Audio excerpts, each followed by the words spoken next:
La mesa estaba puesta con cubiertos relucientes y copas que reflejaban la luz cálida del comedor. Pero bajo esa apariencia ordenada, la tensión flotaba como neblina. Me senté al extremo de la mesa, frente a mi hijo Damián, viéndolo cortar su carne con una fuerza que no hacía falta. Su esposa, Jimena, me había invitado, aunque sospechaba que no era por cariño, sino para presumirles a sus padres lo bien que su hija había salido adelante. Los padres de Jimena, sentados junto a ella, charlaban cortésmente sobre el precio de las casas en Querétaro. Yo escuchaba en silencio, asintiendo cuando tocaba, tomando sorbos de agua para mantener las manos firmes. Hace tiempo aprendí que en esa casa mi voz rara vez tenía peso. Damián dejó el tenedor y me miró fijamente. Su tono era casual, pero sus palabras pegaron como cachetada. Eres la mamá más inútil que hay. El cuarto se quedó en silencio. Jimena esbozó una sonrisita, sus labios pintados curvándose como si hubiera esperado ese momento. Su papá se removió incómodo, mientras su mamá bajó la vista al plato. Nadie corrió a suavizar el golpe. Sentí las palabras pesando en mi pecho. Por un instante, vinieron imágenes a mi mente, noches largas corrigiendo trabajos cuando trabajaba en la biblioteca. Los meses que ahorré para pagar la colegiatura de Damián, los cheques que giré cuando él y Jimena no podían con la hipoteca. Cada sacrificio era invisible para ellos, como migajas barridas de la mesa. Mi primer impulso fue defenderme, recordarle cada peso que había cubierto, cada deuda que les quité de encima. Pero algo en mí se detuvo. No tenía por qué justificar mi valor ante un hijo que se negaba a verlo, así que sonreí, despacio, apenas, y empujé mi silla hacia atrás. El rechinido de la madera contra el piso sonó más fuerte que su insulto. La sonrisita de Jimena titubeó. Una chispa de confusión cruzó sus ojos mientras tomaba mi bolsa. Me puse de pie, no con enojo, sino con firmeza, sin decir una palabra. Pasé junto a ellos, crucé el arco del comedor y salí por la puerta principal hacia la noche fresca de Querétaro. El aire olía a mezquite y tierra seca. Respiré hondo, cada paso alejándome de esa casa más ligero que el anterior. Cuando llegué a mi coche, una idea ya había echado raíz. Esa noche sería la última vez que dejaría que midieran mi valor. Cuando manejé lejos de la casa de Damián esa noche, los recuerdos me siguieron como sombras en las calles vacías. Pensé en los años cuando éramos solo nosotros dos, mi pequeño y yo. Después del accidente de Arturo, Damián tenía apenas 12 años. Trabajé turnos dobles en la biblioteca, aceptando proyectos de archivo los fines de semana para ganar un extra. Había noches en que me quedaba dormida con un bolígrafo rojo en la mano, rodeada de manuscritos viejos por catalogar. Me decía que valía la pena. Damián necesitaba estabilidad. Recortaba cupones, me saltaba vacaciones y posponía arreglos en mi casa para ahorrar para su futuro. Cuando llegó la universidad, pagué cada factura que la Universidad Autónoma de Querétaro mandaba. Aunque las colegiaturas subían, encontraba la manera, echando mano del pequeño ahorro que me dejó mi mamá. Damián se graduó sin deudas, y yo cargué el orgullo en silencio, sin recordarle nunca lo que costó. Años después, cuando él y Jimena quisieron comprar su primera casa, les di casi todos mis ahorros, 50,000 pesos transferidos a su cuenta con una nota que decía, para que empiecen bien. Me agradecieron entonces, pero solo una vez, y después se volvió una expectativa, no un regalo. La cirugía de emergencia de Jimena años después me dejó seca otra vez. El seguro cubrió una parte, pero solté otros 25,000 sin dudarlo. Me dije que la familia ayuda a la familia, aunque eso significara retrasar mis planes de retiro, aunque significara otro año de presupuestos apretados y cenas de sopa de lata. A través de todo, Damián minimizaba mis esfuerzos. Solo estás siendo mamá, decía, como si eso lo explicara todo, como si mis sacrificios fueran solo un deber. Jimena nunca agradeció 2 veces. Trataba mi ayuda como una cuenta ya saldada. Cargué el peso sola, convenciéndome de que un día entenderían, de que un día mi hijo vería la verdad de todo lo que di. Pero esa noche, parada en la oscuridad, sentí que algo cambió. Sus palabras arrancaron la ilusión, y lo que quedó fue una decisión que ya no podía evitar. De vuelta en mi pequeño departamento, el silencio me envolvió como una cobija pesada. Me senté a la mesa de la cocina con una libreta amarilla y una pluma, las manos temblándome mientras empezaba a escribir. Uno por uno, los números regresaron. Colegiatura 175,000 pesos, enganche de la casa 50,000, ayuda con la hipoteca casi 300,000 a lo largo de los años, mes tras mes, para mantenerlos a flote. Gastos médicos de Jimena, préstamos para el negocio de Damián que nunca pagó. Navidades que financié cuando decían que no tenían nada. Cuando sumé las columnas, la cifra me miró de vuelta, más de 750,000 pesos. El número parecía irreal, como si fuera de la vida de alguien más, pero era la mía. Años de ahorros, la seguridad que debí tener para mi vejez, desperdigados para mantenerlos firmes. Y esa noche, después de todo, mi hijo me miró a los ojos y me llamó inútil. Dejé la pluma y puse la palma plana contra el papel. Por primera vez en décadas, no sentí culpa. Sentí claridad. Me había vaciado hasta no dejar nada, y nunca fue suficiente. Había que trazar una línea. No más cheques, no más rescates callados, no más fingir que darles todo me compraría su cariño o respeto. El miedo susurraba en los bordes, y si me odiaban por esto, pero más fuerte era la certeza de que no podía seguir así. Para la mañana, mi decisión estaba firme como piedra. A la mañana siguiente, la luz del sol cortaba las persianas, y mi celular vibraba sin parar en el buró. Lo tomé, esperando tal vez un mensaje de una amiga o de la biblioteca. En cambio, la pantalla se encendió con un número que me apretó el pecho. 40 llamadas perdidas, todas de Damián. Entre ellas, un solo mensaje de texto, enviado justo después del amanecer. Una palabra, cruda, sin orgullo. Por favor. Lo miré un buen rato. El eco de su voz de la noche anterior todavía resonando en mi cabeza. Inútil. La palabra había sido afilada, intencional, y ahora quería algo otra vez. Mis dedos flotaron sobre las teclas, y por primera vez no sentí el jalón de la culpa. En cambio, escribí con manos firmes. La inútil está ocupada. Presioné enviar. El mensaje se entregó al instante.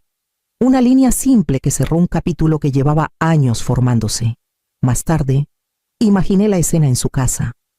Jimena caminando de un lado a otro en la cocina. La voz afilada por la furia. La humillaste. Damián, ¿te das cuenta de lo que hiciste? Habría levantado las manos, su sonrisita de anoche reemplazada por pánico. Y Damián, él admitiría lo que nunca me dijo, que la hipoteca ya llevaba 2 meses atrasada, que el banco había llamado 2 veces la semana pasada, que sin mis transferencias calladas, los números ya no cuadraban. Yo había sido su red de seguridad, estirada hasta romperse, y ahora que no estaba, se quedaron mirando el vacío que me negué a llenar. Puse el celular boca abajo en la mesa, una calma asentándose en mí, por primera vez en décadas.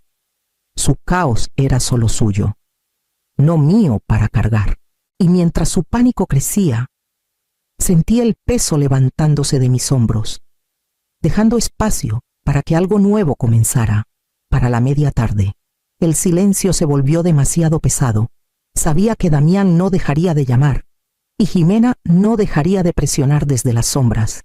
Seguirían dando vueltas como buitres hasta que se diera, pero esta vez no les daría dinero. Les daría la verdad. Abrí el chat familiar, un hilo donde se compartían cumpleaños y fotos de fiestas, pero que casi siempre estaba inactivo. Los padres de Jimena también estaban ahí, figuras educadas que siempre parecían aprobar las decisiones de su hija sin cuestionar. Mis dedos dudaron antes de empezar a escribir. Años de resentimiento fluyendo por fin en palabras, por más de 2 décadas. he mantenido a flote a Damián y Ximena. Escribí: pagué 175,000 pesos por la colegiatura de Damián en la Universidad Autónoma de Querétaro. Di 50,000 para el enganche de su casa en Querétaro. He cubierto más de 300,000 en pagos de hipoteca cuando no podían. Entregué 25,000 para la cirugía de Ximena. Súmenle préstamos y emergencias, han recibido más de 750,000 pesos de mis ahorros. Hice una pausa, luego continué. Lo hice porque creía en la familia, pero anoche Damián me miró a los ojos y me llamó inútil. Eso se acaba hoy. Presioné enviar y dejé el celular. La pantalla se iluminó en segundos. La mamá de Ximena respondió primero: ¿es esto cierto? Un minuto después, Damián: Ximena, expliquen. Los puntitos parpadearon mientras Damián escribía y borraba. Escribía y borraba. Finalmente, escribió: está exagerando. Pero el papá de Ximena cortó seco: tu madre dio cantidades exactas. No teníamos idea de que te apoyó así. ¿Y la insultas? ¡Qué vergüenza! El chat se quedó en silencio otra vez. Un silencio más fuerte que cualquier grito. Podía imaginar la cara de Ximena roja de furia. A Damián caminando de un lado a otro con la humillación quemándole el pecho. Habían quedado expuestos, no solo ante mí, sino ante sus propios aliados. Mi celular vibró con un mensaje privado de Ximena minutos después. ¿Cómo te atreves a meter a mis papás en esto? ¿Quieres arruinarnos? No respondí.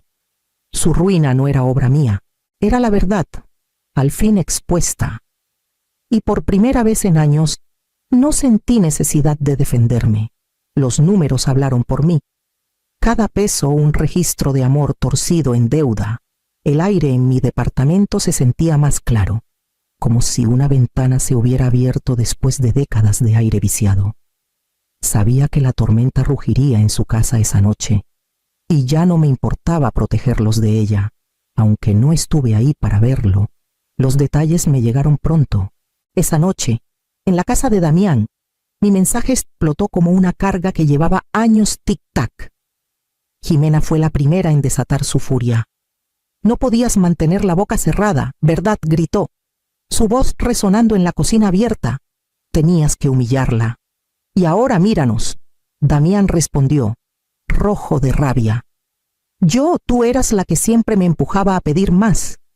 Cada vez que estábamos cortos, decías: llama a tu mamá, ella lo arregla. Querías su dinero tanto como yo. La discusión escaló. Sillas rechinando, voces subiendo, en medio de todo. Un golpe en la puerta los interrumpió. Cuando Damián abrió, un sobre estaba en el tapete, sellado con el logo del banco. Lo abrió con manos temblorosas. Ejecución hipotecaria. 2 meses sin pagar. El banco ya no estaba dispuesto a esperar. El peso de la noticia le pegó más fuerte que cualquier palabra. Ximena arrancó el aviso, los ojos abiertos de par en par. Me dijiste que lo estabas manejando. Lo estaba. Hasta que ella dejó de pagar, gritó Damián, agitando la carta. ¿Crees que puedo cubrir esto con mi sueldo solo? Más tarde, los papás de Ximena llamaron, las voces tensas de decepción. Habían leído cada palabra de mi mensaje y visto las cifras. Desperdiciaron su oportunidad con ella. Dijo su papá fríamente: no vengan a nosotros por ayuda ahora. Ximena rompió en llanto, pero no por mí, sino por la pérdida de estatus, de la imagen que cuidaba con tanto celo. Damián se quedó hundido en la mesa, el aviso de ejecución arrugado en su puño, y mientras sus voces se quebraban y las acusaciones volaban, yo estaba en mi departamento al otro lado de la ciudad, el silencio de la noche envolviéndome. Su caos ya no llegaba a mi puerta. Era suyo, y solo suyo. A la mañana siguiente, el teléfono sonó mientras preparaba un té. Esperaba otro ataque de Damián, pero el nombre en la pantalla me calmó: Esteban. La voz de mi hermano tenía la misma fuerza rasposa de siempre. Hermanita, dijo, usando el apodo que nunca dejó. Estoy orgulloso de ti. Los cargaste demasiado tiempo. Ya era hora de que soltaras. Sentí la garganta apretarse. Esteban había visto más batallas de la vida que la mayoría. y su apoyo cortó las dudas que a veces susurraban en los bordes de mi decisión. No les debes nada, siguió, ni un centavo más. Necesitaban escucharlo. Más tarde, Esteban llamó a Damián. Luego me contó cómo fue. Se lo dije claro. Dijo: tu madre pagó tu universidad, tu hipoteca, las cuentas de tu esposa, y la llamaste inútil. ¡Qué vergüenza! Damián explotó, gritando que yo exageraba, que Esteban no entendía. Pero mi hermano se mantuvo firme. Ella mantuvo tu vida cosida. Y le pagas con desprecio, tienes que verte en el espejo. La línea se cortó después. Damián azotando el teléfono. Pero sabía que las palabras de Esteban habían calado, aunque mi hijo se negara a admitirlo. Por primera vez en años, sentí que no estaba sola. Alguien más había dicho la verdad que yo había tragado por demasiado tiempo, y no había vuelta atrás. Las grietas en el mundo de Damián apenas empezaban a verse.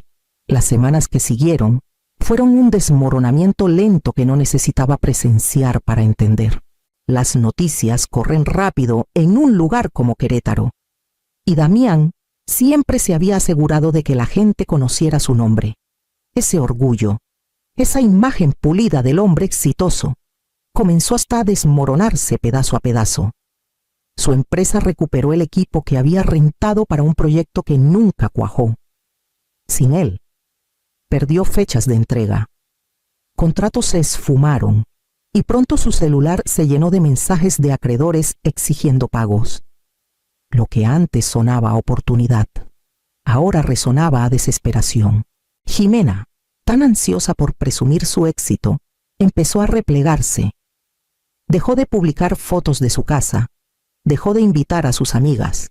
Cuando los rumores de la ejecución hipotecaria comenzaron, dio excusas, culpando a la economía, al mercado, a cualquier cosa menos las decisiones de Damián. Pero la vergüenza se le pegó, y en los círculos sociales donde las apariencias valían más que la verdad, se sintió desnuda. Para Damián, la humillación cortaba más hondo. Había construido su identidad en ser el hombre que no necesitaba a nadie, mucho menos a su madre vieja.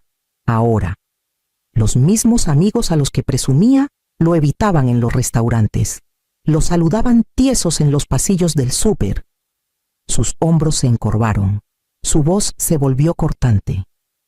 Escuché de los vecinos que ya no caminaba con ese aire de grandeza. Lo veían paseando de noche afuera, celular en la oreja, rogando por prórrogas en los pagos. Cada rechazo astillaba la armadura que había llevado con tanto orgullo, y aunque una parte de mí dolía al ver a mi hijo caer tan fuerte, una parte más fuerte entendía que este era el ajuste de cuentas que hacía mucho se debía. Se había apoyado en mí hasta que no pude más. Y ahora aprendía lo que era cargar el peso solo. La máscara que había usado por años se había roto. Y detrás estaba un hombre que apenas reconocía, pero mientras Damián tropezaba, mis propios pasos empezaban a encontrar terreno firme. Capítulo 9. El renacer de Miriam. Mientras el mundo de Damián se deshacía, el mío comenzaba a florecer en silencio. Por primera vez en décadas, mi sueldo y mi pensión eran solo míos. El peso de los pedidos interminables ya no me aplastaba, y podía respirar sin preguntarme qué cuenta aparecería con mi nombre. Volví a la biblioteca de Querétaro, no como empleada, sino como voluntaria.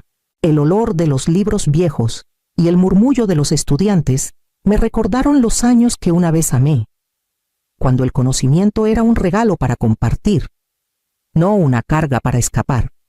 Ordenaba estantes, leía cuentos a niños los sábados por la mañana, y salía de cada turno con una plenitud que no había sentido en años.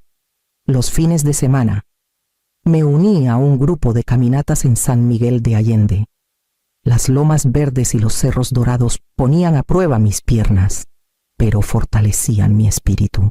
Encontré amigos ahí, gente que me veía no como una cartera para abrir, sino como una compañera, riendo conmigo mientras el viento nos quitaba los sombreros y el sol nos calentaba la espalda. En casa, metí las manos en la tierra y planté un jardín desértico, salvia, suculentas y flores fuertes que prosperaban en el calor de Querétaro. Cada brote era una promesa a mí misma, un recordatorio de que el crecimiento puede pasar incluso tarde en la vida. Esteban vino un día, sentándose en mi terraza con un café, miró el pequeño jardín y dijo: sencillo, la familia no es la que te drena, la familia es la que te levanta. Sus palabras calaron hondo, anclándome en una verdad que ya había comenzado a vivir, y con cada día que pasaba, sabía que estaba construyendo una vida que por fin era mía. Pasaron meses antes de que volvieran a escuchar la voz de Damián. Una tarde, mientras el sol se hundía detrás de los cerros de Querétaro, mi celular sonó. Su número apareció, y por un momento pensé en dejarlo ir al buzón, pero presioné aceptar, la curiosidad más pesada que la duda. Mamá, empezó. Su voz hueca, sin la arrogancia que antes cargaba. Estamos perdiendo todo. Jimena habla de irse. No sé qué hacer. Escuché en silencio, la mano descansando en el brazo de mi silla. Habló de cuentas atrasadas, de amigos que ya no contestaban, de una vida que se le escapaba de las manos. Hubo un tiempo en que esas palabras me habrían puesto en marcha, buscando arreglar lo roto, pero ya había arreglado suficiente. Lo siento por lo que estás pasando, dije, firme y tranquila, pero no puedo ayudarte, Damián. No esta vez. El silencio en la línea se alargó, pesado y filoso. Al final, murmuró algo que no alcancé a entender y colgó. Dejé el celular, el pecho apretado pero no roto. No era crueldad lo que me guiaba ahora, sino claridad. Me habían llamado inútil, pero fueron mis sacrificios los que sostuvieron su vida por décadas. Sin mí, todo colapsó. No porque me retiré pronto, sino porque nunca construyeron nada sólido por su cuenta. Semanas después, organicé una cena en mi pequeño departamento. La mesa estaba llena de vecinos del edificio, una amiga de la biblioteca y 2 mujeres del grupo de caminatas. Las risas llenaron el cuarto, rebotando en las paredes. Ese tipo de risas que vienen sin expectativas ni demandas. Serví una comida sencilla, y nadie midió mi valor por lo que puse en la mesa. Compartimos historias. Servimos vino y nos quedamos mucho después de que los platos se recogieron. Mientras miraba alrededor, me di cuenta de que esto era la familia la que se elige con cuidado, la que da tanto como recibe. No era inútil, nunca lo fui. Fui el cimiento, y ahora había construido una vida donde me sostenía firme por mi cuenta. Y cuando la noche terminó, y la puerta se cerró suavemente tras mis invitados, solo sentí paz.